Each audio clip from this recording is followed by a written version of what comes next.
3 jobs, 6 hours of sleep, and one little girl who believed her daddy could do anything. That was Daniel Torres' life, and he wouldn't trade it for the world. But when his 6-year-old daughter Isabella said 4 words that stopped Steve Harvey mid-sentence, nobody in the Family Feud studio was prepared for what came next. The cameras kept rolling, but this wasn't entertainment anymore. This was the moment when America met its real superhero, wearing work boots instead of a cape. Tuesday afternoon at the Family Feud studios in Atlanta started like any other. The Torres family from Phoenix faced off against the Mitchell family from Georgia.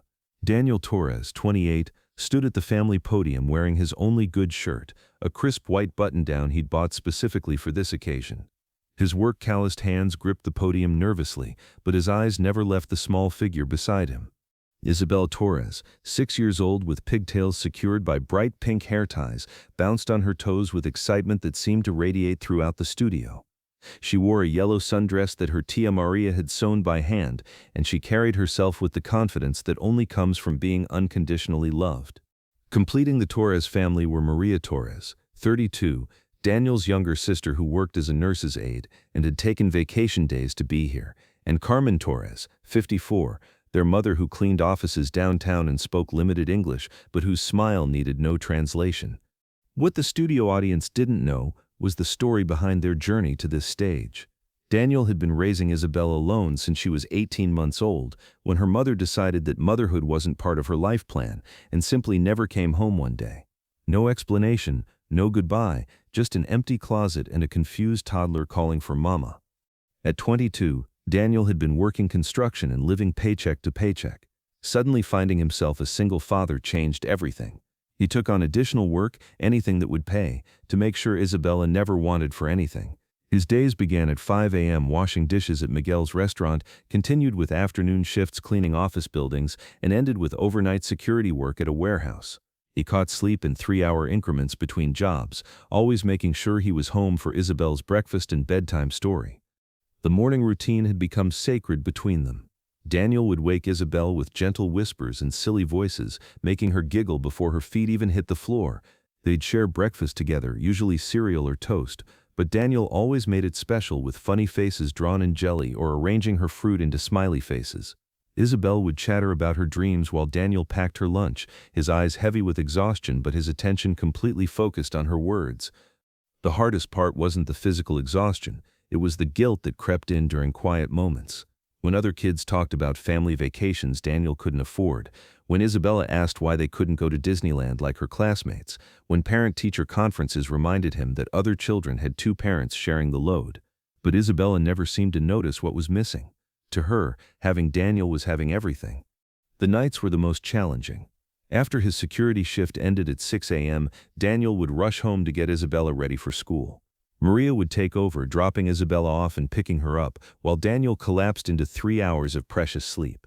He'd wake up in time to make Isabella dinner, help with homework, and read the bedtime stories that had become their most treasured ritual. Those bedtime stories weren't just reading, they were adventures they took together, voices Daniel created for different characters, conversations about the lessons hidden in picture books. Even when his eyes burned with fatigue, even when his body ached from 14-hour workdays, Daniel never rushed through story time. It was their moment, sacred and uninterrupted, where the outside world couldn't touch them. The Family Feud opportunity had come through Maria, who'd submitted their family application after watching Daniel fall asleep reading to Isabella for the 3rd time that week. "Mi hermano needs to know he's a hero," she'd written in the application. "Maybe if he wins some money he can finally sleep." The application process had been surprisingly smooth. The producers had been charmed by Isabella's personality during the video interview, delighted by Carmen's enthusiastic Spanish commentary, and impressed by the family's genuine warmth. But it was Daniel's quiet strength, the way he deferred credit to his family while clearly being their foundation, that sealed their selection. The trip to Atlanta had been Isabella's first time on an airplane. She'd pressed her face to the window during takeoff, describing the clouds to Daniel in breathless detail. For 48 hours, Daniel had allowed himself to feel like a regular dad, taking his daughter on an adventure instead of rushing between jobs. The hotel room felt like luxury compared to their small apartment, and Isabella had jumped on the beds with abandon while Daniel actually relaxed for the first time in months. During family introductions, Steve had approached them with his trademark warmth. The Torres family from Phoenix, Tell me about yourselves. Daniel stepped forward slightly, his voice steady despite his nerves. I'm Daniel, this is my daughter Isabella, my sister Maria, and my mother Carmen. Steve knelt down to Isabella's level, as he always did with younger contestants. Isabel, that's a beautiful name, and what does your daddy do for work? Isabella's eyes lit up with pride. He's really busy. He works at the restaurant in the big building and he watches the warehouse at night, so bad guys don't take stuff. Steve's eyebrows raised slightly. 3 jobs. He looked back at Daniel, whose face had flushed with embarrassment. 3 jobs, huh? Steve said gently. That's a hard-working man right there. Daniel nodded, not trusting his voice. He'd spent 6 years being proud of his work ethic, but somehow hearing it described on national television made him feel exposed, vulnerable. The game progressed normally through the first 3 rounds. The Torres family was holding their own, though they trailed the Mitchells slightly. Isabella hadn't buzzed in yet, content to cheer enthusiastically for every family member who stepped up to the podium. During commercial breaks, production assistants noticed the family's dynamics. Carmen would fix Daniel's collar with maternal care. Maria would whisper translations in Spanish when Carmen looked confused. And Isabella would lean against Daniel's leg, drawing strength from his presence while simultaneously energizing him with her excitement. But it was during the 4th round that everything changed. The question came up on the board. Name something that makes a parent proud. Maria had just given a solid answer, good grades, earning them the number 3 spot. The family was celebrating when something unexpected happened. Isabella's small hand shot toward the buzzer. Isabella, no, Daniel whispered, gently trying to guide her hand away. The rules were clear. Younger children rarely buzzed in, and this was their chance to build momentum. But Isabella was determined. She stretched as high as she could and managed to tap the buzzer with her fingertips. The buzzer sounded. The studio turned to look at the smallest Torres family member. Steve walked over to Isabella with an amused smile. Well, what do we have here? Isabella wants to answer? Isabella nodded vigorously, suddenly shy now that all eyes were on her. Okay, sweetheart. The question is, name something that makes a parent proud. What's your answer? Isabella looked directly at her father, then back at Steve. When she spoke, her voice was clear and strong, carrying the absolute certainty that only children possess. My daddy works really hard. The studio fell quiet for a moment. It wasn't the typical game show answer, not funny, not clever, just truthful in the way that children are truthful. Steve paused, his entertainer's instincts sensing something deeper in this moment. Your daddy works really hard, Steve repeated. Tell me about that, Isabella. What happened next would change everything. Isabella, emboldened by Steve's attention and unaware that she was speaking to millions of viewers, continued with the matter-of-fact honesty of a 6-year-old. He works at the restaurant washing dishes, and then he cleans the big offices, and then he watches the warehouse all night. But he still reads me bedtime stories even when his eyes are really sleepy. The studio began to murmur. This wasn't just cute kid content anymore. This was real life, spoken by someone too young to understand that her normal was extraordinary. Steve looked over at Daniel, whose face had gone from embarrassment to something closer to panic. This wasn't how he wanted his story told. He was proud of his work, but he'd never wanted pity. Isabella, Steve said gently, does your daddy ever complain about working so much? Isabella shook her head emphatically. No, he says work is how we take care of each other. And on Sundays we make pancakes and watch cartoons all day. The innocence in her voice, the matter-of-fact way she described a life that would exhaust most adults, hit the studio like a wave. Several audience members were already reaching for tissues. Steve Harvey, who had spent decades perfecting his timing, found himself completely off script. He looked at Daniel, who was fighting back tears, then at Isabella, who was still beaming with pride about her father. Daniel, Steve said, his voice softer than usual, come here for a minute. Daniel hesitated. This wasn't part of the game. This wasn't how Family Feud worked, but something in Steve's tone told him this was bigger than the game now. He walked over to where Steve stood with Isabella. Isabella just told us something pretty amazing about you, Steve said. 3 jobs. Every day. How long have you been doing this? Daniel's voice was quiet when he answered. Since she was 18 months old. Her mother, she left. It's just been us. The studio was completely silent now. Even the Mitchell family had stopped strategizing and were watching this unfold with growing emotion. 3 jobs, Steve repeated, shaking his head. And you still read bedtime stories. Every night, Daniel confirmed, his voice growing stronger. She's the most important thing in my life. Everything I do is for her.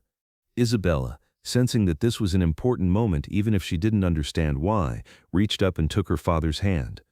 That simple gesture, a 6-year-old comforting her adult father, broke something open in the studio. Steve Harvey stopped being a game show host in that moment. He became a father, a man who understood sacrifice, someone who recognized heroism when he saw it. "Stop the clocks," Steve called out, his voice carrying across the studio with unprecedented authority. "Stop everything." The game show music cut out. The audience held its breath. Even the camera operators seemed to understand that something sacred was happening.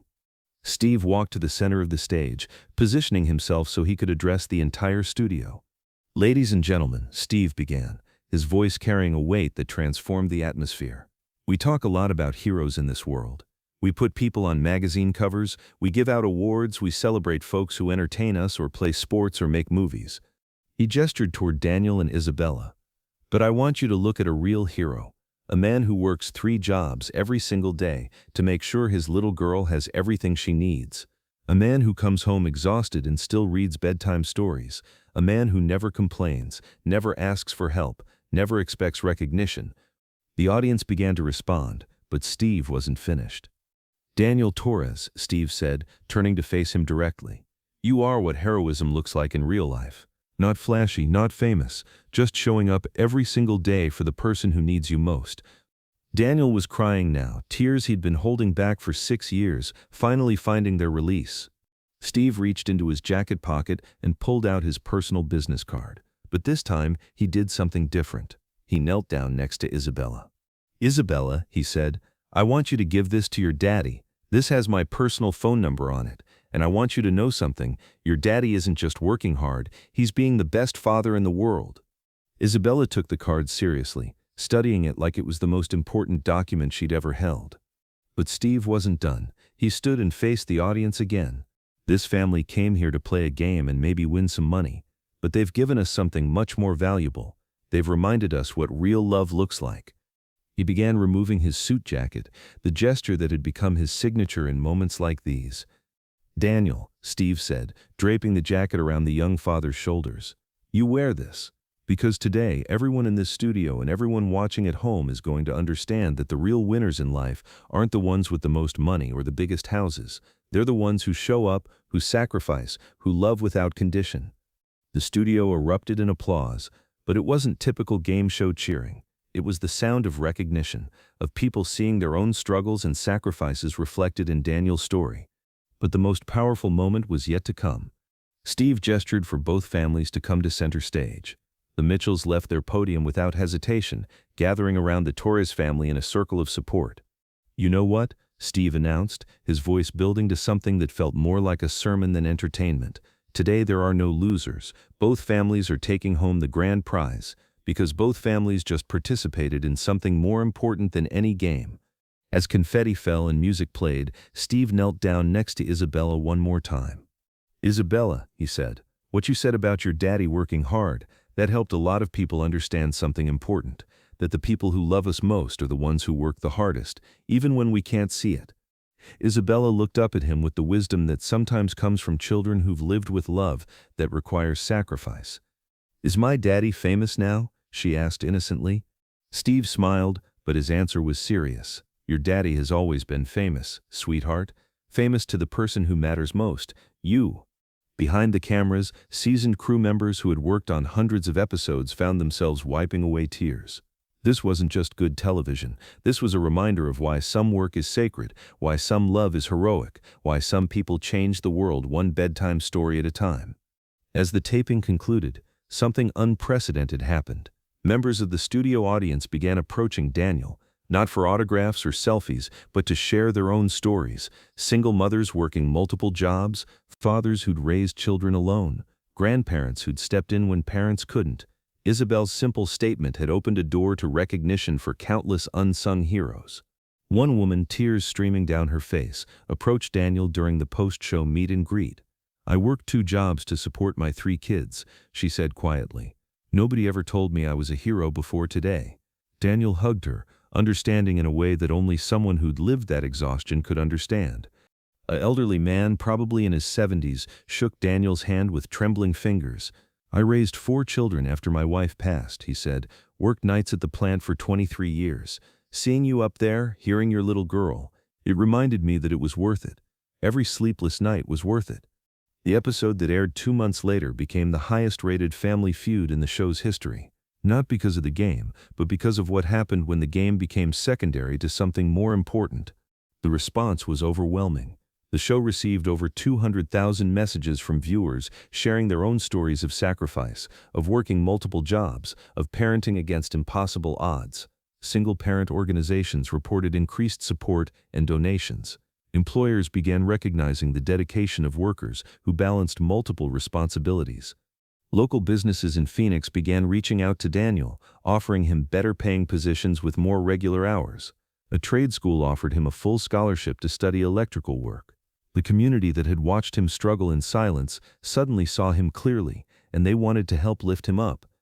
But perhaps the most powerful response came from children who saw themselves in Isabel's story. Kids who went to bed knowing their parent was working, kids who understood that love sometimes looks like exhaustion, kids who learned that heroes don't always wear capes. Steve Harvey said in interviews that Daniel's episode changed how he understood success. "I met a man that day who was richer than anyone I'd ever interviewed," he explained. "Rich in love, rich in purpose, rich in the things that actually matter." The jacket Steve gave Daniel hangs in their small apartment, next to a photo from that day showing Isabella beaming with pride while her father wore the symbol of recognition he'd never expected to receive. But the real change wasn't in what they received that day. It was in what they gave to everyone watching. Daniel is still working, though the prize money allowed him to cut back to 2 jobs. He's enrolled in community college classes, studying to become an electrician, a career that will eventually provide better hours and more stability for Isabella. She's now 8, still proud of her hard-working father, still getting bedtime stories every night. The business card Steve gave them sits framed on their kitchen table, not because they've needed to use it, but because it represents something powerful, the moment when their private sacrifices were publicly honored, when their quiet heroism was loudly celebrated. Every year on the anniversary of that episode, Steve Harvey receives a photo in the mail. It's always the same, Daniel and Isabella, a little older each time, but always together, always smiling. The note attached is simple: still working hard, still reading stories. Thank you for helping the world see what love looks like. The lesson Isabella taught that Tuesday afternoon in Atlanta is profound. The greatest heroes are often the ones we see every day, the ones who show up without fanfare, who sacrifice without recognition, who love without condition. And sometimes it takes a 6-year-old girl and an oversized suit jacket to remind a television studio full of adults that the most important work in the world isn't done on stages or in boardrooms. It's done in small apartments and around kitchen tables, by parents who choose love over sleep, duty over comfort, their children's dreams over their own. Because that's what real heroes look like. They look like Daniel Torres, reading bedtime stories with tired eyes, proving every single day that love multiplies when it's given freely, especially when nobody's watching. The story continues to inspire, not because it's extraordinary, but because it's so beautifully ordinary. It's the story of millions of parents who work multiple jobs, who sacrifice sleep for stories, who choose their children's smiles over their own comfort. And in that choice, in that daily decision to show up and keep going, lies the real magic. Not the magic of television or game shows or prizes, but the magic of unconditional love expressed through unconditional effort. That's the legacy of Daniel and Isabella Torres. That's the power of a child's honest words and a father's humble heroism. That's what happens when America's favorite game show stops being about games and starts being about what really matters.